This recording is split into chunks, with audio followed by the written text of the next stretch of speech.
त्याच बायका आहे ना 35शीतल्या 40शीतल्या चिडचिड करतात खूप. तर त्यांचा नवरा म्हणतो किंवा सपोज आपली आईच असेल तिनेही त्यावेळेला चिडचिड केली, आपण आई कामातनं गेली जाऊ.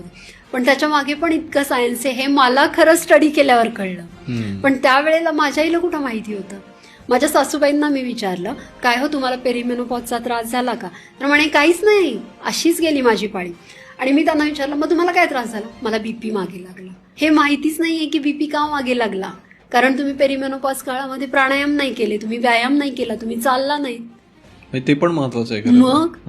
आणि ज्या वेळेला तुमची पाळी जाते, म्हणजे जर तुमची पाळी आधी गेली 40शीत, ही पाळी जी असते ना ही स्त्रियांना हार्ट अटॅक येण्यापासून वाचवत असते. त्याचे जे हॉर्मोन्स असतात ती एक संरक्षक छत्री असते.